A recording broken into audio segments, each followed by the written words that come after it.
Very clear. Doon pa lang sa note for verification, may doubt ka na eh. Di ba? May memo eh. Ay may doubt ka. Hindi mo dapat tinikitan, hindi mo dapat kinumpis ka. Ay sabi naman ni Hepe, may problema sa verification, hindi mabilis. Ay wala tayong magagawa. Sa parte ng LTO may problema. Di ba? Hindi dapat masacrifice yung katulad niya. Katulad niyan, 3 araw absent, more than 2,000. Hindi naman kami mapera. Brother, bibigyan kita ng 2,000.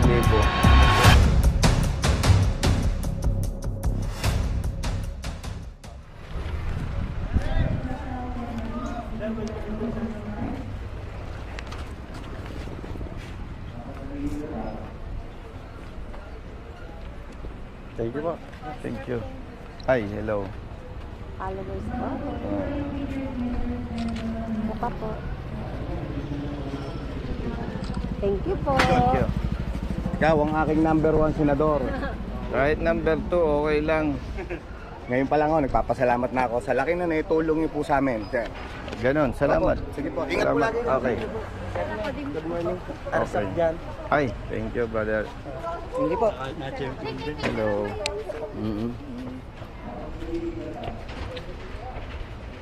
Thank you. Thank you. Okay. Thank you, brother.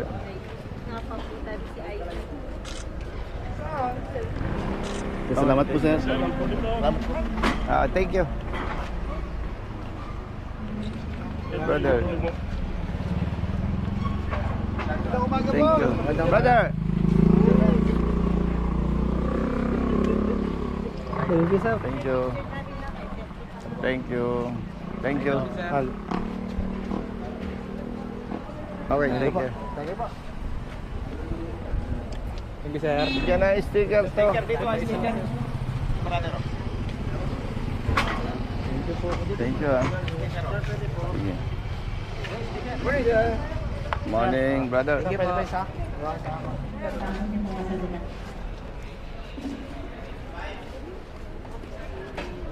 you. Sir, baka pwede po. Sige, may bayad ha. Pag maganda, libre bayad. Thank you po. Oh, brother, okay na? Yun. Okay, salamat. Okay, sir. Okay, thank you. Okay na yung camera. Okay na? Sir. Pagka mabagal, may bayad ha. Service sa magandang araw. Ano yung picture po? Picturean din kita. Sir, may lalapit po sana ako. Sige. Pwede ba yun, sir? Sige. Ano po kuya sa may... Tatapusin ko lang to isa. Thank you ha. Picture lang po. Sige. Okay. Thank you po. Thank you po. Paano ako? Kapal naman ang mukha ko. Sige. Ako naman, sir. Oh, ladies first. Ako naman, oo.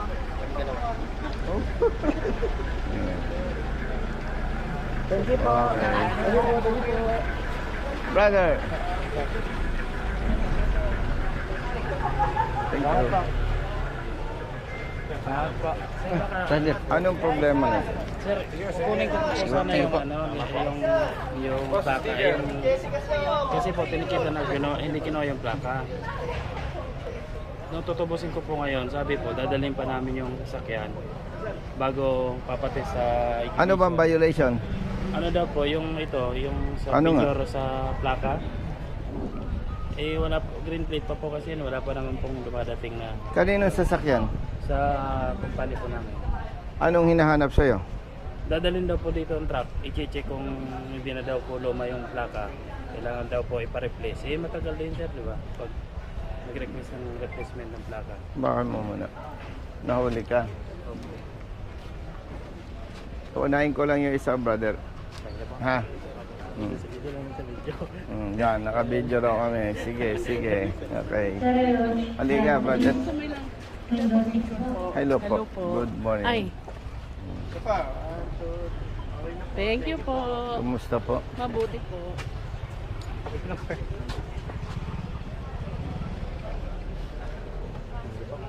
Brother, si Hepe mo, andyan? Brother, ikaw ang chief dito? Yes po. Batang-batang chief. Ay, mukha lang sir, mukha lang. Kamusta po? Eto, Ito ko yan. Sir, morning. Okay, morning. driver.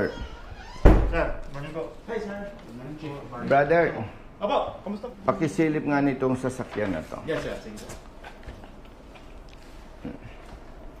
Okay lang sir, check lang ako natin. Okay, please. Thank you. Sir, upon checking, both systems po ay hindi pa naka-upload kung meron man. Ang Dali, nakalagay ha? po ay temporary plate pa din. Yun. Apo. Itong kapatid nating driver, hinuli ng tao mo. At ang nakalagay dito ay failure to... Siguro pakikuha yung Sige puti. sir, para mas malinaw. Mas malinaw. Ano? Sige sir. Mm-mm. Okay lang sir. Yes, please.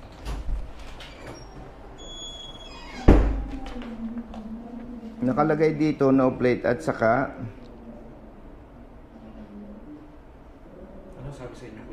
Yung paghuli yan po sa akin, nakalagay din dito na wearing seatbelt ka. may wearing seatbelt ako, Colonel, pero pag dokot ko ng, ng wallet ko, masikip, tinanggal ko. Yun ang nile-lecture ko. Tinanggal ko, Pero nung parahin ka, naka-seatbelt po ako. bukas ang bitana. Opo. Sige. Kita ko sa tao yung nagsisinungaling at hindi. At isa sa nile-lecture natin sa seminar, pag pinarangan ng police o enforcer, huwag mong tatanggalin ang seatbelt. Ito ko yung ating natin. Okay. Company Kayo service. sir yung Mr. Rogelio. Opo. Anong inilagay na violation? Failure to wear the prescribed seatbelt device. Tapos, Tapos po ang nakalagay ay no plate attached. ngayon na-encode na yan, Hepe, ano? Yes sir, kasi September. Pati 20 yung po. yung official Sige, sir. record. Wait lang. Papasok yan sa labas. Mabagal kasi dito. Sir, ang naka-encode ay yung no plate attached to 5,010. And not wearing seatbelt. Actually sir, ang napa-encode niya sir ay yung hindi na siya napasama sir yung not wearing seatbelt. Brother, nakasulat not wearing seatbelt. Yes sir. Naka-check. Sorry sir kasi ang pinagbasehan natin ay itong pink. Ano sir? Pero hindi pala na-charge yung not wearing seatbelt. Sa tagal ko na sa advocacy, alam ko agad yung Yes, sir, kwentong yes, sir, totoo yes, at sir. hindi. Yes, sir. Ano? And maganda na hindi yan kasama yung not wearing seatbelt. Although nakita natin may check. Ano? Ay, so yun yan sir, kaklarify ko sana. Sa pink kasi sir, kung makikita nyo sir, May may check. check. Pero kung titignan nyo sir dito sa puti, is nakasinopsis yan ng for verification lang pala yung plate. Pero walang check sa Wala puti. sir, wala talagang check yung puti sa Okay, bibigyan kita ng interpretation Wala. dyan, ha? By the way, 7 years ako sa HPG. Sir. Pag ako tiwali, check ko yan. Mhm. Tapos yung puti ganito. Para kung baka naman, aariglo ka. Ay, hindi mo. Yeah. At sinasabi ko, estilo ng ibang enforcer. Yes sir. Kung ano nun chinecheck, para kung umareglo, Mhm. pag-uusapan natin kung Oo magkano. sir, tama. Nag-i-interpret lang ako, bakit may check sa orange, Yes. sa official? Wala. Okay. And ang sabi niya, no plate attached. Mhm. Pero may memorandum ang LTO, dahil may problema tayo sa plaka, hindi pwedeng ticket agad ng ticket. Mhm. Kaya pagdating ko, Hepe, ni-request ko sa iyo, paki-check Yes sir. kung may plaka na sa sasakyan. Pero as per verification, wala pa. Yes sir. O ibig sabihin, mali ang ginawa ng enforcer mo kasi nag-ticket agad. Hindi pa na-verify. Yes sir. O ano ngayon gagawin natin dyan? Sasabihin natin sa kanya, Oo. Sir, pasensya na. Nakalagay naman talaga sa ticket sir na for verification of issued plate. Nakalagay for verification. Tama? Yes sir. Absent sa trabaho. Magkano ang sweldo mo sa isang araw? 725 po, O, Colonel. paano ngayon yan? Pagkakita pa lang niya, may doubt na siya. Pero kung inumpis ka ang lisensya at tinikitan siya, yun nga ang lalong nagpapakita na mali ang ginagawa ng tao mo. Yes sir. O yung paano ngayon, base sa verification mo, wala pa talagang indicated plate or issued plate. Hindi dismiss natin ito, sir. Dismiss, ano? Basta re-release Ikaw natin naman, ito. as chief of office, anong plano mo sa enforcer mo? Ay, di sasubject natin, sir, ng disciplinary action at pwede nga recommend natin for retooling at reassessment ng kanyang deputation. Enforcer ninyo Yes, sir. yan eh, hindi Yes, sir. deputize eh. Hindi, sir. Hindi, sir. Tama, sir. Tama? Yes, sir. I mean, Oh. pag-undergoin ulit natin siya ng seminar. Patawag nga siya. Nandiyan ba? Isang Nasaan buwan. na?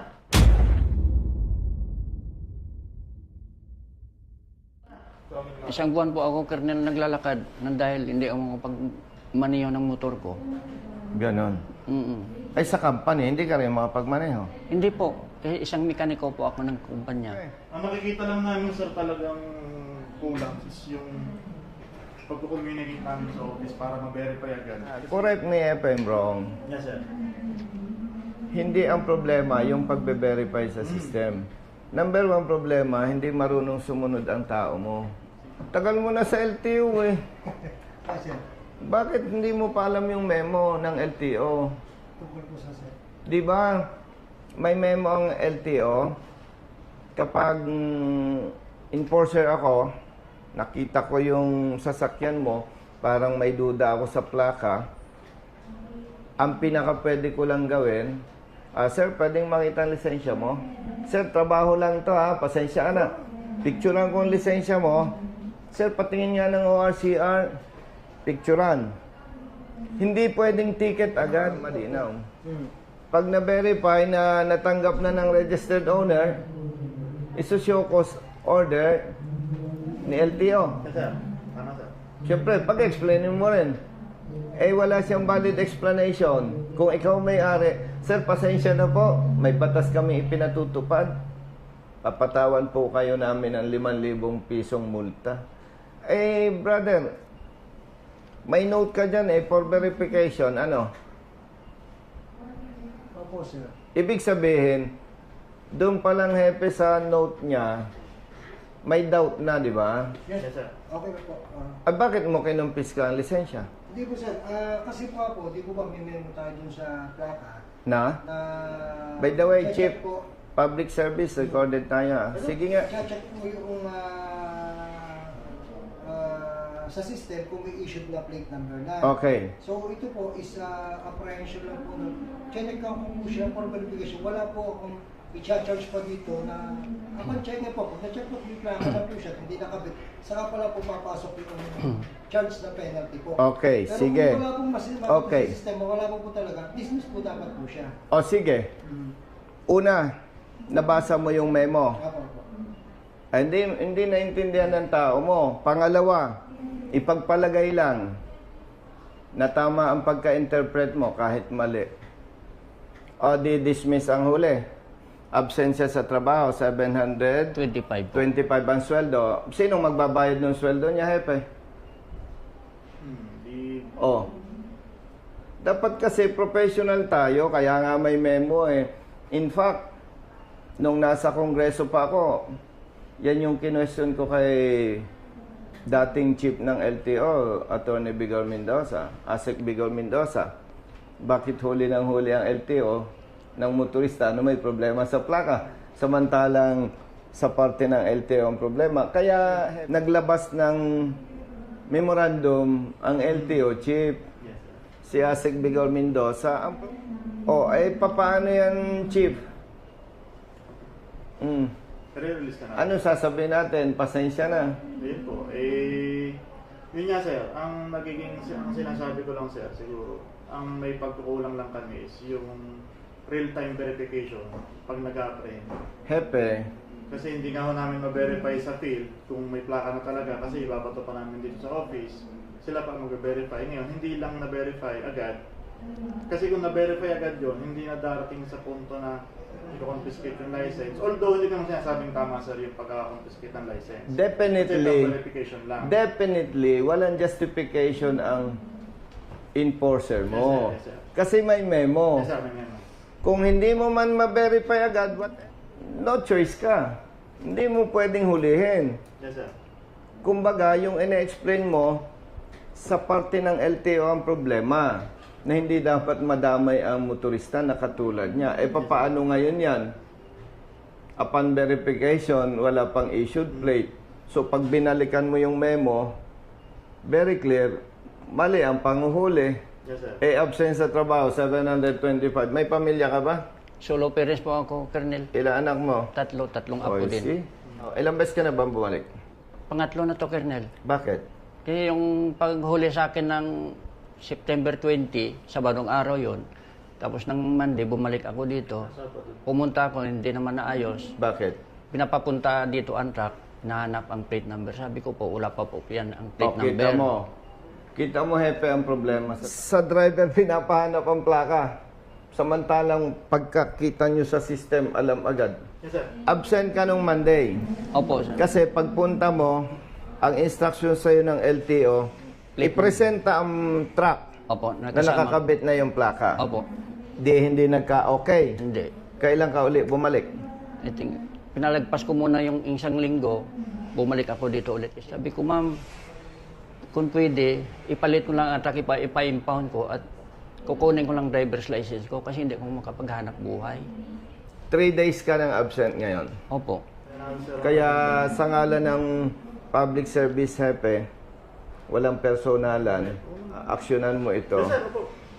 accordingly Yes, sir. para wag nang mangyari itong ganito sa iba. Yung plaka niyo, sir, ano pong sabi ng dealer? Kasi sir, yung sabi ng plate coordinator namin, pinuntahan nila doon sa Pasay, nang sa kinuha na ng L300, and then, tinuro naman sila sa Abad Santos. Ngayon, pag galing sa Abad Santos, yung plate coordinator namin pumunta sa main office ng LTO. Yung advice kernel sa kanila, lost plate na lang daw. Oo. Very clear, doon pa lang sa note for verification, may doubt ka na eh. Di ba? May memo eh. Ay may doubt ka. Hindi mo dapat tinikitan, hindi mo dapat kinumpis ka. Ay sabi naman ni Hepe, may problema sa verification, hindi mabilis. Ay wala tayong magagawa. Sa parte ng LTO may problema. Di ba? Hindi dapat masacrifice yung katulad niya. Katulad niyan, 3 araw absent, more than 2,000. Hindi naman kami mapera. Brother, bibigyan kita ng 2,000. Thank you po, Colonel. Advocacy to eh.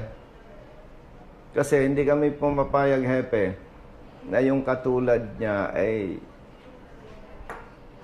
nagsasuffer na katulad niyan. Kapalit ng 2,000, ang request ko lang sa iyo, ma-actionan ito properly. Walang personalan to. Gusto lang natin maitama yung mali. Tapos, para hindi na, sir, mangyari ulit to, tutulungan namin, sir, na hanapin kung nasan yung plaka niya. At ang alam ko, Hepe,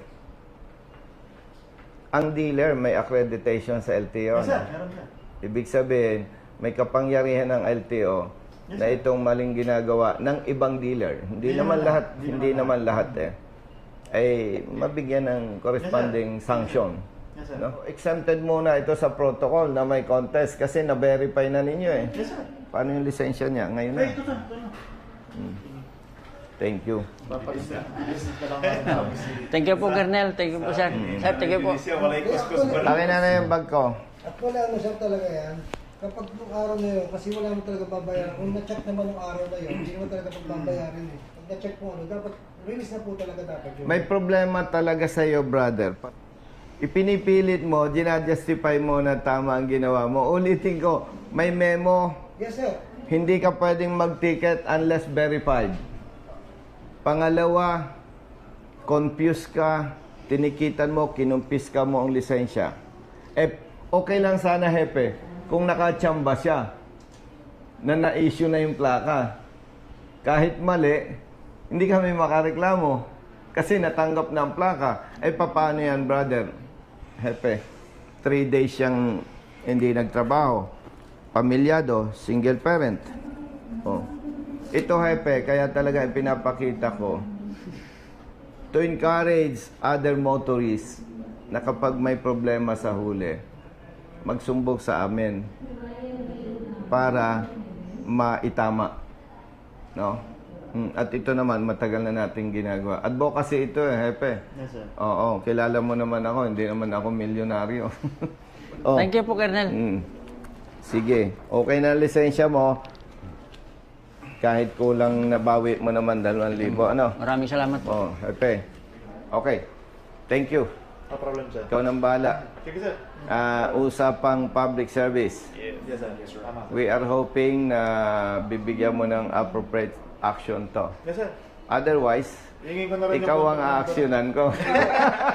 Hingin ko na rin, sir, yung contact number ni sir. Para Sige po, sir. once na makuha namin yung, malaman namin kung nasan talaga yung plaka niya, itawagan agad namin siya. Para it's either makiusap ako na may pupunta naman kasi sa central office, doon ibigay yung plaka, kukunin namin doon. Salamat, Tepe. Maraming salamat po. Para mo.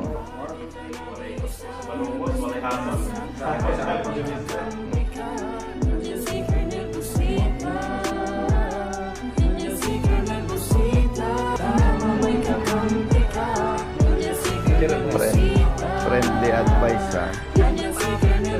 Brother, papayuhan ko ito si Sir at si Ma'am. Huwag kayong poporma ng ganyan sa...